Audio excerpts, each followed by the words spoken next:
우리 하나님 말씀 요한복음 5장 1절로 4절 말씀입니다. 신약성경 149면 요한복음 5장 1절로 4절 말씀입니다. 자, 우리 다 같이 한 목소리로 시작. 그 후에 유대인의 명절이 되어 예수께서 예루살렘에 올라가시니라. 예루살렘에 있는 양문 곁에 히브리 말로 베데스다라 하는 못이 있는데 거기 행각 5이 있고 그 안에 많은 병자, 맹인, 다리 저는 사람, 혈기 많은 사람들이 누워 물의 움직임을 기다리니 이는 천사가 가끔 못에 내려와 물을 움직이게 하는데 움직인 후에 먼저 들어가는 자는 어떤 병에 걸렸든지 낫게 되리라. 아멘. 할렐루야. 8개월 후 갈릴리 두 번째 시간 성모님 전해주시겠습니다. 오늘 요한복음 읽었잖아요. 오늘은 요한복음 엄청 많이 할 거예요.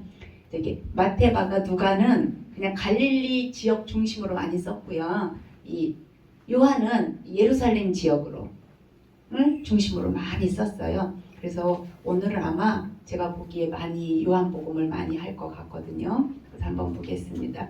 우리 사복음서가 예수님의 행적이에요. 여기 한눈에 보는 예수님의 행적 이렇게 했는데 시간은 어떤 거 기준으로 이야기한다고 그랬죠? 시간 혹시 기억나세요? 이렇게 6월절. 이 6월절은 출애굽할 때부터 있었던 절기예요. 출애굽 애굽에서 탈출할 때 정말 애굽의 모든 장자들은 죽이고 이스라엘 사람들은 한 명도 죽지 않고 살아난 그 절기를 감사하면서 지키는 절기가 2월절인데 엄청나게 많이 했죠. 모세 때부터 지금까지 있으니까 엄청난 많은 절기, 이 절기가 오래됐는데 시간상으로는 6월절 1년에 한 번씩 돌아와요. 그래서 요 2월절을 기준으로 우리가 예수님의 행적을 볼 거고 장소적으로는 예수님이 왔다 갔다 하는데 예루살렘이 행정 중심 도시였기 때문에 예루살렘으로 와서 성전도 거기 있고, 그러니까 예루살렘 왔다가 또 자기의 당신 고향이 그래도 태어난 곳은 베들레헴이지만 30년 살았던 곳이 이 갈릴리 지역이라 갈릴리 지역에 왔다가 예루살렘으로 왔다가 요 장소 지역. 그래서 30세를 기준으로 우리가 30세 이전에는 사생애로 이렇게 기억했잖아요. 그리고 30세 때 드디어 할 수 있는 그런 나이가 되니까 30세에 세례 요한한테 가가지고 세례를 받음으로 하나님의 공적인 일을 시작했어요. 그래서 첫 번째 유월절 되기 전에 세례 받고 가나 혼인잔치에 갔고 또 가버나움도 잠깐 방문했고 그 다음 첫 번째 유월절 됐을 때 예루살렘에 올라가가지고 큰 사건 하나 터뜨린 게 성전의 장사판이니까 성전의 장사판을 다 들러 엎으신 사건, 청결 사건. 이게 1차 청결이에요. 네 번째 유월절 때 또 한 번 하세요. 그러니까 4년 동안 그게 고쳐지지 않았다는 거예요. 예수님이 아무리 와서 얘기를 해도 장사하는 사람은 계속 장사하고 대제사장들은 그것에 장사권을 주면서 또 뒷돈을 받고 이런 일이 4년 동안 계속 있었어요. 그래서 첫 번째 성전 정결 사건이 첫 번째 유월절에 있었고 그러면서도 8개월 동안 예루살렘에 사역하다가 사마리아를 거쳐서 갈릴리로 내려가면서 왜 내려갔냐면 바리새인들이 저 예수 좀 한번 지켜볼까? 우리 편인가? 저쪽 편인가? 지켜봤는데 입장 정리가 끝났다고 그랬어요. 뭐로 끝나냐면 우리 편이 아니고 저기구나 이렇게 끝나고 그 결과로 또 뭐 또 했냐면 세례 요한도 감옥에 가둬버렸어요. 그래서 이 두 사건을 거치면서 예수님이 다시 갈릴리로 가요. 그래서 갈릴리 1차 사역이 지난주에 우리가 했었거든요. 4개월 동안 했었어요. 기간은 별거 아닌 것 같은데 기록은 엄청 많아가지고 이때 가버나움으로 이사도 하고 갈릴리 나사렛 회당에 가서 말씀을 읽었는데 그때 읽은 말씀이 이사야서 61장 1, 2, 3절이라 내가 그리스도야 라고 그냥 선포를 해버렸어요. 그래서 나사렛 사람들이 제가 요셉의 아들인데 자꾸 하나님이라고 하니까 쟤를 죽여야 되겠다 해가지고 낭떠러지 가서 죽이려고 한 사건도 여기 1차 사건이고 베드로 장모님도 고쳐주고 중풍병자도 고쳐주고 또 마태도 부르시고 아주 엄청난 사역을 많이 했어요. 그러다 보니까 시간이 흘러서 두 번째 6월절이 됐어요. 그래서 오늘은 이 두 번째 6월절을 할 거거든요. 두 번째 6월절 여기 보면은 아예 딱 예루살렘으로 올라오잖아요. 그러면서 요 네모 칸 안에 뭐라고 적혀 있어요? 뭐라고 적혀 있어요? 안 보이셔요 혹시? 베데스다 연못 사건. 베데스다 연못 사건은 우리가 다 아는 사건이에요. 여기 이 베데스가 예루살렘에 있거든요. 근데 거기에 연못이 있었는데 그 연못에서 환자 한 명 중풍병자를 고친 사건이 또 두 번째 엄청난 사건이 되어버렸어요. 우리 한번 오늘 그래서 두 번째 6월절에 예루살렘에 올라가다 이게 오늘의 핵심이거든요. 한번 잠깐만 볼게요. 자, 이제 여기 파란 지역은 다 갈릴리 호수 생각해가지고 이 파란색 사건은 다 갈릴리 지역에서 일어났던 일이라고 그랬어요. 이제 갈릴리 1차 사역까지 하다 보니까 시간은 짧았지만 그래도 갈릴리를 이렇게 돌아다니면서 1차 사역은 순회 돌아다니면서 많이 활동을 했는데 중심지는 가버나움이었어요. 나사렛에서 이사해가지고 가버나움이 그 갈릴리 주변 해변가 도시거든요. 여기에서 이 중심을 해가지고 많은 사역을 했어요. 자, 그런 다음에 이제 갈릴리 1차 사역 끝나니까 다시 두 번째 6월절이 다가왔어요. 거기는 갈릴리 지역은 이제 기초공사가 다 끝났다고 생각하시면 돼요. 그래서 오늘 우리 성도님들이 읽으신 요한복음 5장 1절 제가 다시 읽어볼게요. 뭐라고 써있냐면 그 후에가 뭐냐면 요 갈릴리 2차 사역 엄청나게 많이 한 요 후에 무슨 일이 있었냐면 유대인의 명절이 돼서 예수께서 예루살렘에 올라가시니라 했는데 이 명절이 무슨 명절이냐면 6월절인 거예요. 6월절 있고 이들이 여기 많이 지키는 게 초막절 있고 또 오순절 있거든요. 77절 이렇게 세 개는 반드시 이스라엘의 모든 유대인의 모든 남자가 성전에 올라가야 되는데 이 6월절이 되었어요. 유대인의 명절이 되었어요. 이 두 번째 6월절이 돼서 예수님께서 예루살렘에 올라가시더라 하면서 예루살렘에 올라갔어요. 그 뒤에 우리가 쭉 읽었잖아요. 거기서 무슨 일이 있었냐면 우리가 읽은 것처럼 예루살렘에 있는 양문, 예루살렘의 성전에는 8개의 문이 있다고 그러거든요. 그 중에 이름이 아름다운 문, 미문, 양들이 들고 나는 문, 양문 이렇게 이름을 붙였어요. 그래서 양문이라는 곁에 히브리 말로 베데스다라는 못이 있는데 거기에 행각 5이 있고 많은 병자들, 맹인들, 다리 저는 사람들, 많은 사람들이 거기 주변에 있었어요. 왜 있었죠? 병자들이죠. 제가 읽은 거 보니까 맹인, 다리 저는 사람, 혈기 마른 사람, 누워있는 사람 이런 사람들은 다 아픈 사람들이에요. 근데 그 전설이 어떤 전설이 있었냐면 물이 동할 때 거기 예루살렘 그 베데스다 연못에 물이 막 보글보글 끓으면 최초로 들어가는 사람은 모든 무슨 병이든 낫는다는 그런 전설이 있으니까 이 중풍병자도 그 옆에 있었어요. 그러는데 중풍병자는 말 그대로 남들보다 빨리 못 움직이잖아요. 그러니까 해마다 거기 있어봤자 아무 효과 없는데 38년이나 거기 있었는지 모르지만 38년 됐대요. 환자가 된지 38년 됐는데 아무도 들여주는 사람이 없었다는 거죠. 근데 예수님께서 두 번째 6월절에 올라오셔가지고 그것도 안식일 날 이 환자를 보러 가는 거죠. 제가 베데스다 연못이 어떻게 생겼나 한번 볼게요. 보면은 뒤가 되게 허망해요. 베데스다라고 일단 이거 편말은 아주 눈에 확 들어오잖아요. 이렇게 생겼어요. 다 이렇게 발굴하고 이러는 작업이니까 우리가 보기에는 이랬는데 이게 지금까지 2000년 됐잖아요. 그러니까 이게 땅 밑으로 갔다는 거는 자꾸 발굴하니까 아래로 이렇게 파다 보니까 이렇게 되고 연못이니까 좀 더 밑으로 갔을 거예요. 이렇게 생겼어요. 이렇게 생긴 그 연못에 물이 있었으니까 여기에서 예수님께서 두 번째 사역을 한 거예요.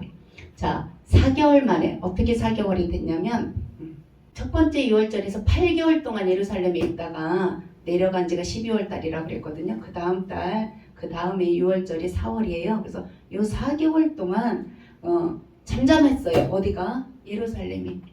8개월 동안은 예수가 나타나가지고 성전 창절 사건 이후로 가는 곳마다 사람들이 쫓아다니죠. 인기가 많죠. 세례 요한의 따라다니던 청중도 다 이제는 세례요한이 투옥되니까 예수님한테 나타나죠. 니고데모도 관심을 갖죠. 이적이 나타나죠. 이러니까 아주 정신이 없었는데 나사렛으로 살짝 내려갔다가 갈릴리로 내려간 이 4개월 동안은 좀 조용했어요.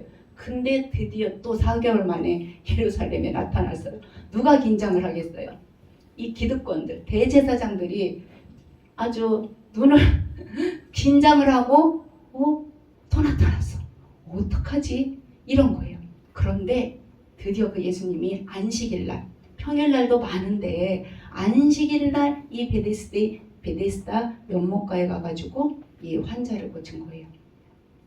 안식일날은 말 그대로 아무것도 안 하고 쉬어야 돼요. 하나님께서 우리에게 창조하신 거 감사해서 이 사람들은 그거를 감사함으로만 돌려야 되는데 일을 하면은 안 되는 그날이 바로 안식일인데 이 안식일날 예수님이 나타나서 환자를 고치면서 하신 말씀이 정말 사건의 사건을 불러일으켰어요.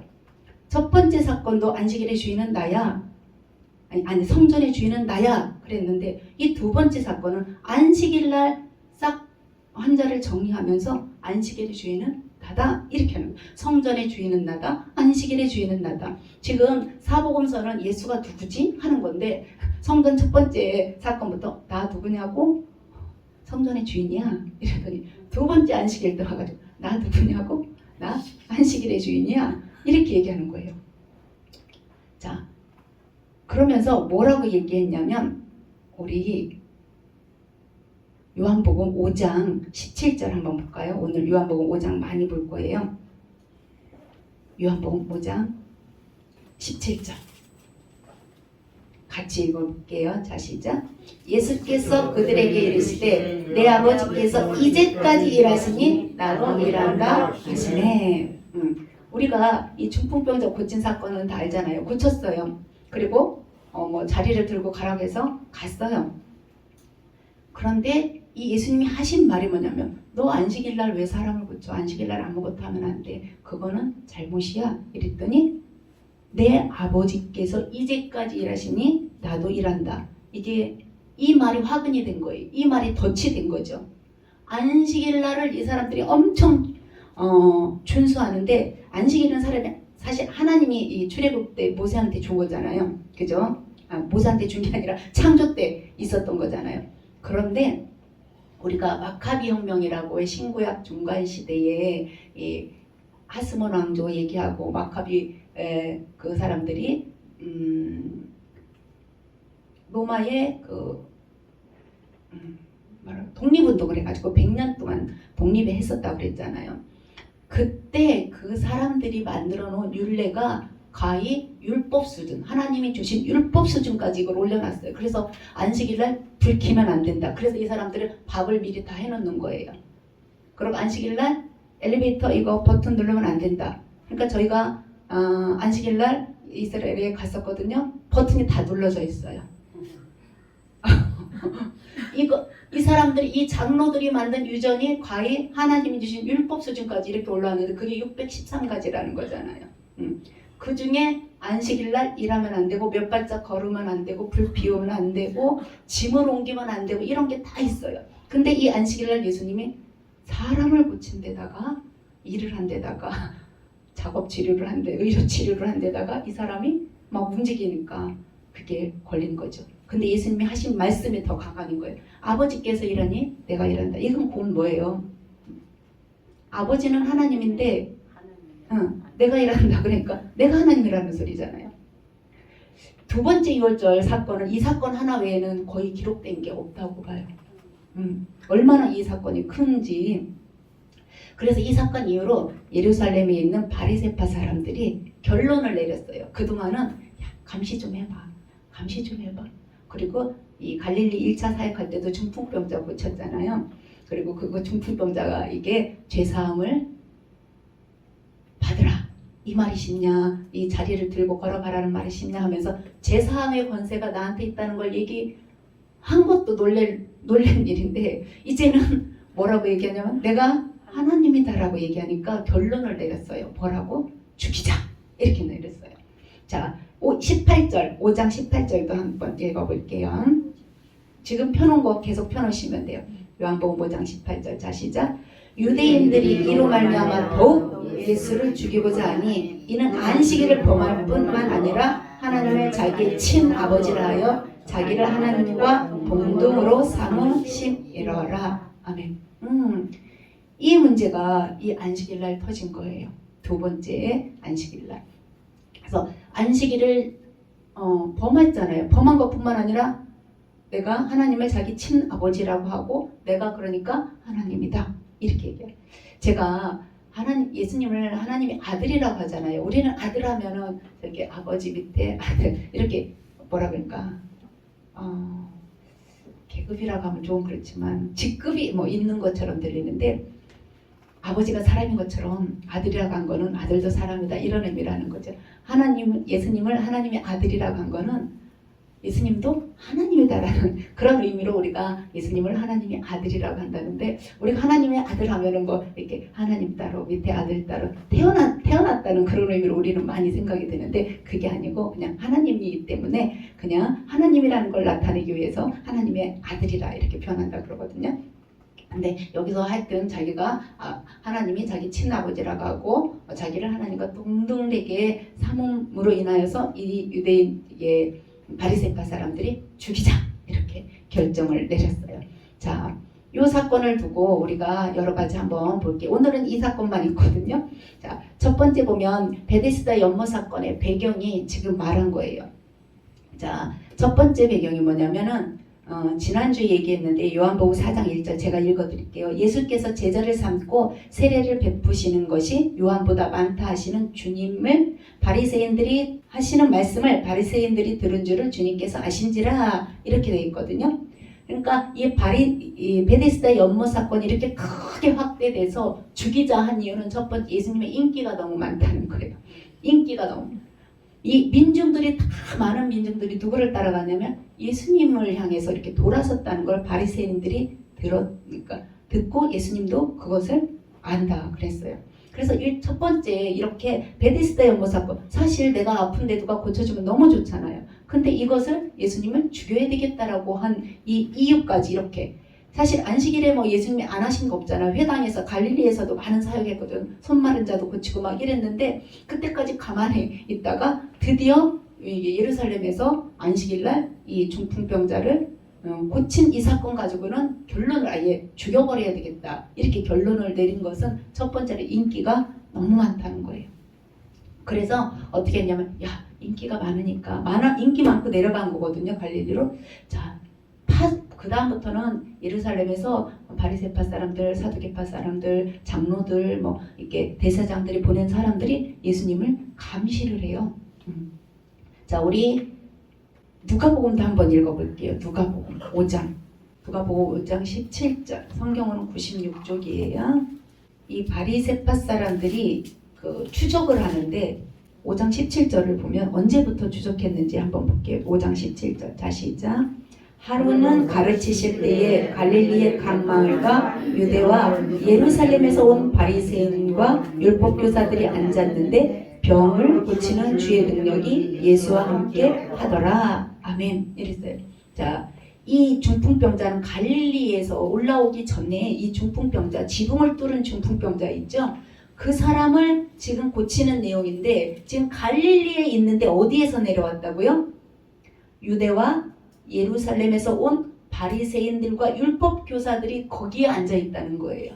이 사람들이 저 유대에서부터 지금 갈릴리까지 쫓아와가지고 예수님 따라다니면서 예수님이 가시는 곳에 가시면서 어디 자리까지 있었냐면 이 중풍병자 고치는 자리까지 앉아 있었어요. 뭐 하려고 그랬겠어요?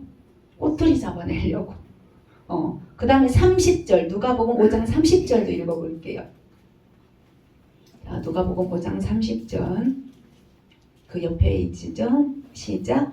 바리새인과 그들의 서기관들이 그 제자들을 비방하여 이르되 너희가 어찌하여 세리와 죄인과 함께 먹고 마시느냐.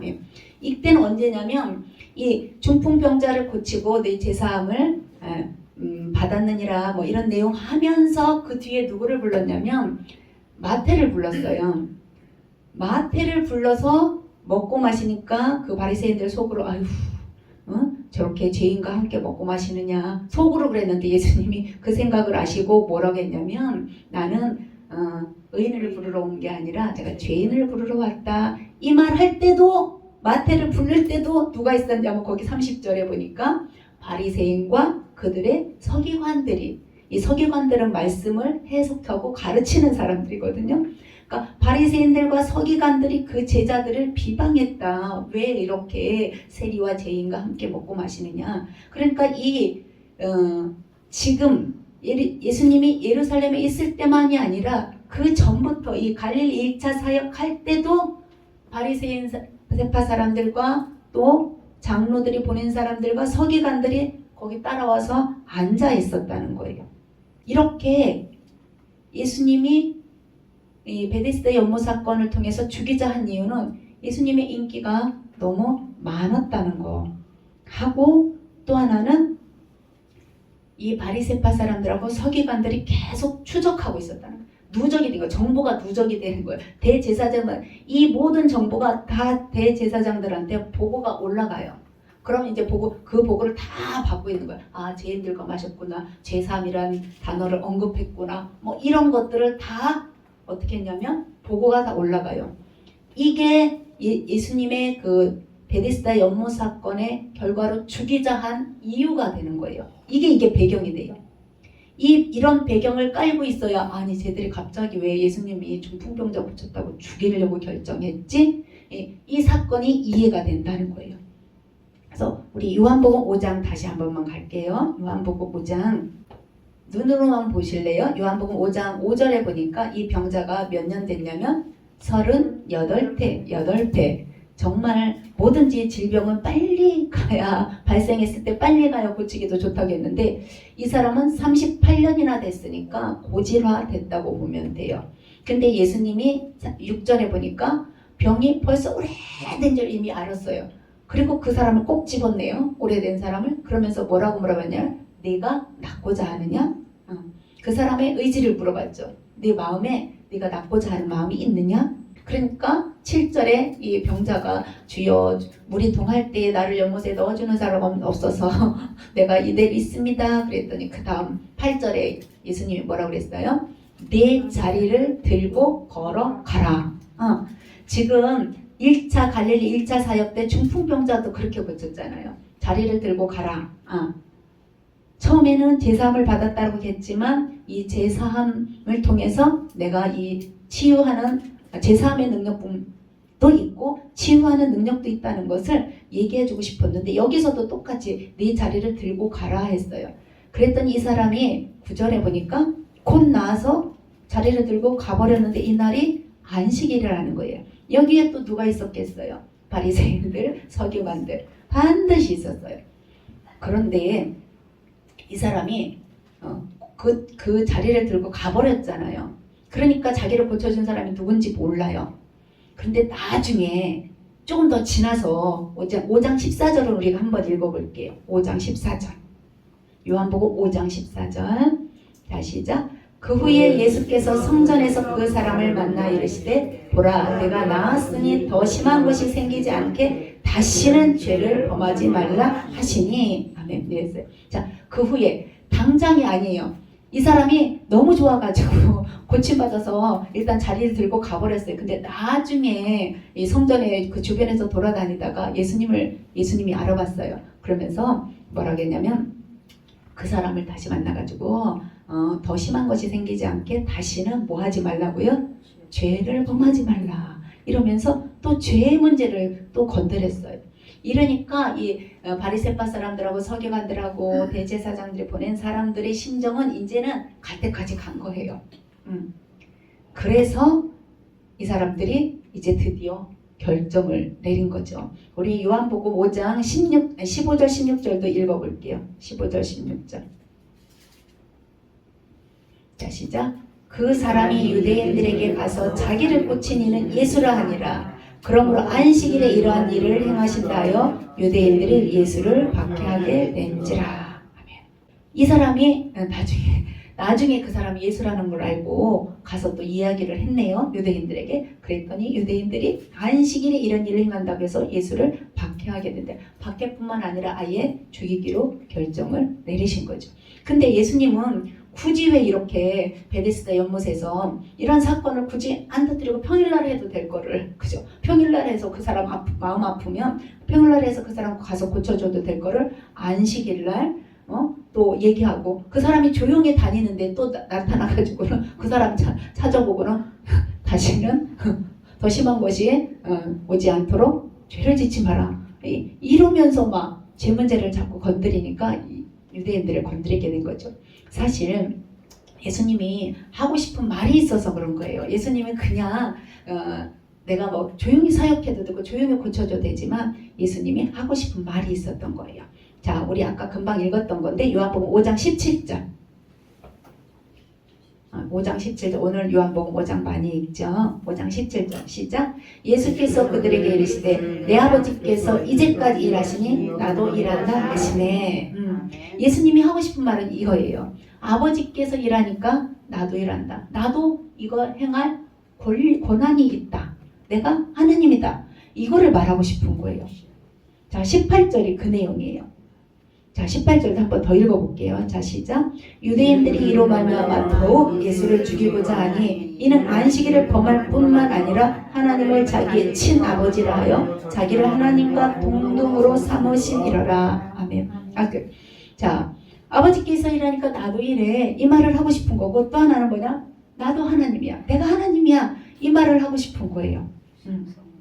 그래서 이 38년 된 이 병자를 고쳤는데, 이 유대인들의 눈은 제가 안식일을 지키냐 안 지키냐, 저 사건을 벌이는 저 예수가 과연 어떻게 하면 저 예수를 우리가 이렇게 올검할까, 이 생각만 하지 그분이 하나님이다라고 하는 얘기는 지금 귀에 안 들어와요. 자, 그러면서 예수님이 또 당신에 대해서 얘기해요. 우리 한번 요한복음 5장 24절이요. 자, 시작. 내가 진실로 진실로 너희에게 이르노니 내 말을 듣고 또 나 보내신 이를 믿는 자는 영생을 얻었고 심판에 이르지 않으니 사망에서 생명으로 옮겼느니라. 아멘. 그러면서 뭐라고 하냐면 나를 믿는 자는 영생을 얻었다. 영생이라고 하는 건 요한복음에 보면 하나님께서 보내신 그의 아들 예수 그리스도를 아는 것이 영생이라고 그랬거든요. 그러니까 하나님께서 보낸 자가 내가 그리스도라는 것을 지금 얘기하는 거예요. 지금 사복음서에서는 예수님이 그 말만 하고 있어요. 사복음서의 핵심은 예수 그가 누구야? 우리는 그거를 따라가지만 예수님이 계속 모든 대답이 내가 그리스도다, 내가 그리스도다 이렇게 얘기해요. 그러면서 5장 39절도 볼게요. 시작. 너희가 성경에서 영생을 얻는 줄 생각하고 성경을 연구하거니와 이 성경이 곧 내게 대하여 증언하는 것이니라. 아멘. 우리가 영생하면 영원히 사는 것도 맞지만 하나님과 그가 보내신 그의 아들 예수 그리스도를 아는 것이 영생이라고. 우리가 예수님을 믿으면 영생하게 돼 있어요. 우리는 시간적인 개념만 많이 강조돼서 그렇지 여기에서 보니까 뭐라고 했냐면 너희가 성경에서 영생 얻는 줄 생각하고 성경을 연구 많이 하는데 이 성경이 곧 내게 대하여 증언하는 것이라 이랬잖아요. 요한복음에도 아까 뭐라고 그랬어요? 하나님과 그의 아들을 아는 것이 영생이라고 그랬는데 그 맞는 거잖아요. 저 예수님이 말씀하신 게 성경에서 니네가 영생을 알려고 성경을 공부하냐? 하나님과 나를 아는 것이 곧 영생이다. 이렇게 얘기하는 거예요. 그러면서 성경이 내게 대해서 증언한다 이렇게 말했거든요. 예수님이 베데스다 연못 사건을 벌리신 이유는 세 가지예요. 내가 안식일의 주인이다. 또 하나 아버지께서 일하시니까 나도 일한다. 곧 내가 창조주다. 내가 하나님이다. 이 얘기를 하고 싶은 거예요.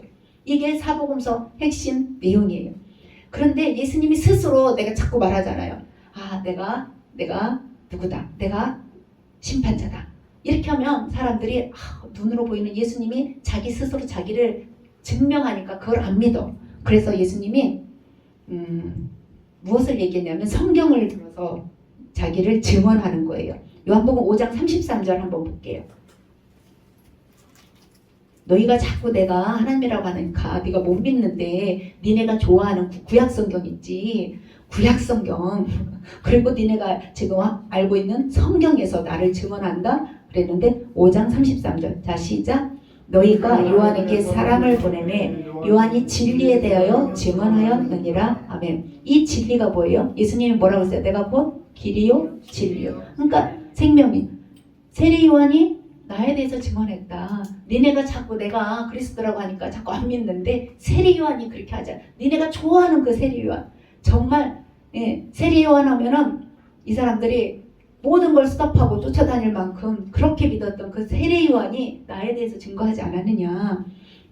근데 너희가 이거 못 믿겠냐? 그러면은 또 한 구절 더 대주는 거예요. 자, 요한복음 5장 37절. 자, 5장 37절이요. 자, 시작. 또한 나를 보내신 아버지께서 친히 나를 위하여 증언하셨느니라. 너희는 아무 때에도 그 음성을 듣지 못하였고 그 형상을 보지 못하였으며. 아멘. 지금 누가 증언했다고 했어요? 아버지께서 친히 나를 위해서 증언했다. 야, 세례 요한 너희가 못 믿겠어? 그럼 너희가 섬기는 그 하나님이 나를 증언했다. 이렇게 얘기해요. 그 다음에 5장 39절은 금방 읽은 거거든요. 뭐라고 얘기했냐면 성경이 그렇게 증언한다. 이 사람들한테 성경은 뭐예요? 구약 성경. 구약 성경이 나에서 증언한다. 자, 그래도 못 믿겠어? 그럼 46절. 요한복음 5장 46절.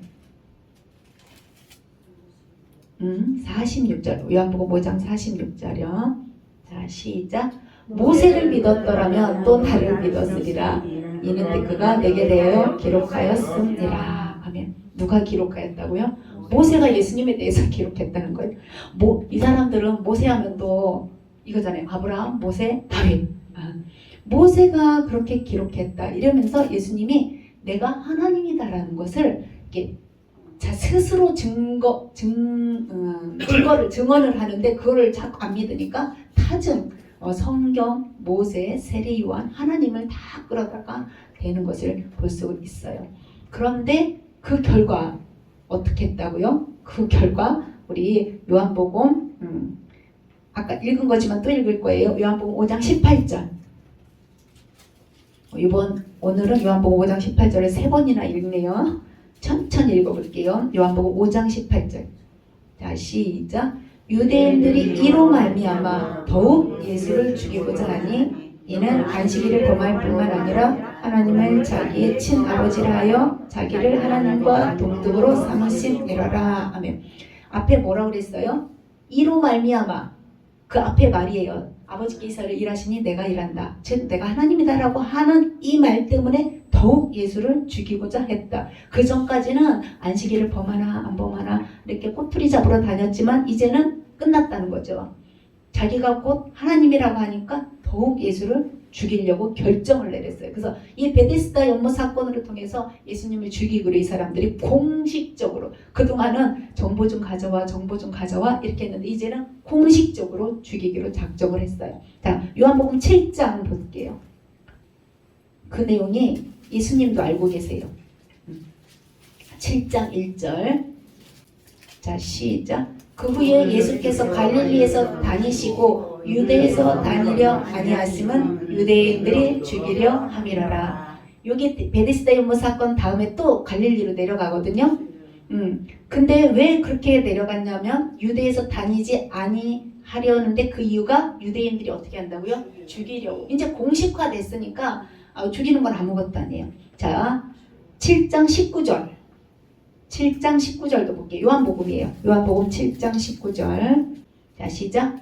모세가 너희에게 율법을 주지 아니하였느냐? 너희 중에 율법을 지키는 자가 없도다. 너희가 어찌하여 나를 죽이려 하느냐? 야, 너희들도 율법을 제대로 안 지켜. 사실 할례도 안식일날 할례 날이 다가오면 어떡한다고요? 안 하는 게 아니라 모세 율법이기 때문에 행하거든요. 그러니까 안식일날 할례 날이 다가와서 8일이야. 난지 8일째야. 그러면 할례를 행하. 너희들도 안 지키면서 이렇게 하는 거죠.